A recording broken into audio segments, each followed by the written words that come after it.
Welcome to today's exploration of literary imagery and its profound connotations. We're diving into 5 classic pieces of literature, examining how carefully chosen words and vivid imagery can reveal deeper themes and emotions. From the unsettling hues of the yellow wallpaper to the poignant nostalgia in the door in the wall, we'll uncover how authors use imagery to convey complex ideas and emotional truths. Let's embark on this literary journey together. The Yellow Wallpaper by Charlotte Perkins Gilman 1. The color is repellent, almost revolting. A smouldering, unclean yellow, strangely faded by the slow-turning sunlight. The wallpaper's hue is described as repellent and revolting, stirring feelings of disgust. The smoldering, unclean yellow conveys decay and sickness, while the slow-turning sunlight suggests the dragging of time, foreshadowing the narrator's gradual descent into madness. Yellow, often linked to sickness and insanity, deepens this unsettling atmosphere. 2. There are things in that paper that nobody knows but me or ever will. This statement shrouds the wallpaper in mystery, heightening the sense of paranoia. It reflects the narrator's growing isolation and detachment from reality, underscoring themes of mental illness and female oppression. She feels invisible, believing only she can discern the hidden truths. 3. It creeps all over the house. It creeps in the most open places. The verb creeps imbues the wallpaper, or the woman behind it, with an eerie, sinister movement, suggesting paranoia and entrapment. The influence of the woman seems to spread, symbolizing how gender oppression pervades all spaces, not just the nursery's confines. 4. I kept still and watched the moonlight on that undulating wallpaper till I felt creepy. Moonlight transforms the wallpaper, reinforcing the narrator's hallucinations. The moon, associated with madness, lunacy from Luna, and the shifting patterns reflect her fragmenting mind, symbolizing a loss of stability and self. 5. I got out last, said I, in spite of you and Jane, and I've pulled off most of the paper, so you can't put me back. The violent removal of the wallpaper symbolizes tearing away oppression. This act can signify liberation or complete insanity. The narrator's perceived freedom comes at the cost of her identity and rationality, with Jane hinting at her dissociation and psychological collapse. The Sun's Veto by Thomas Hardy 1. She lay in her bed, thinking of the contrast between the present and the past, and whether she had not done wrong in refusing him. The image of her lying in bed evokes stillness and quiet suffering. This reflects her regret and powerlessness, highlighting themes of missed opportunities and social constraints. The contrast between present and past underscores her life defined by sacrifice and loss. 2. The knot of her hair was a wonder and a mystery. Her hair is transformed into a symbol of admiration and otherness, as Randolph views her through an upper-class lens. The knot symbolizes her entrapment in a life she didn't choose, reinforcing themes of social pressure and identity conflict. 3.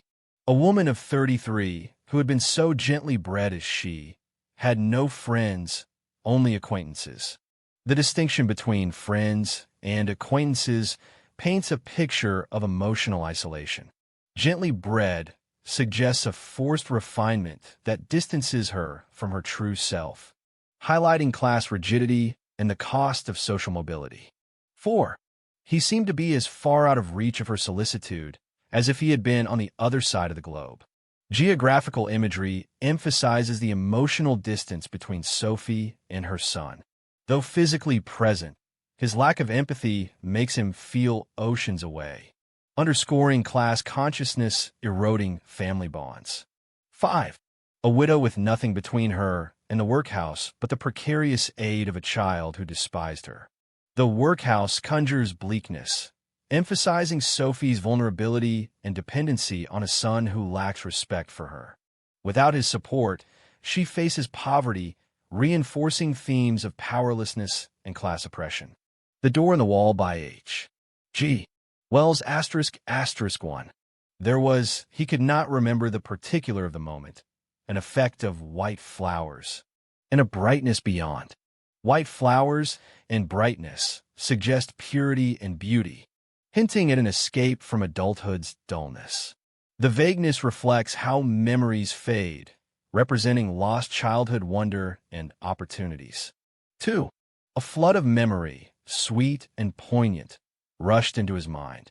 Memory as a flood conveys an overwhelming surge of emotions.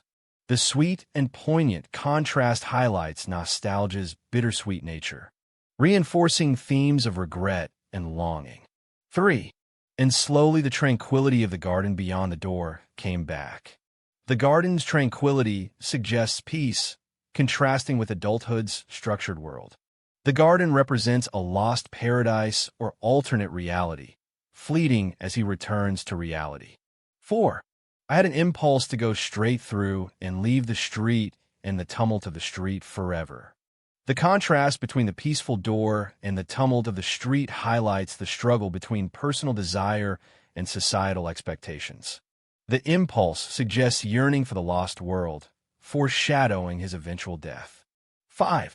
They found his body very near a deep excavation, and the door in the wall was closed forever.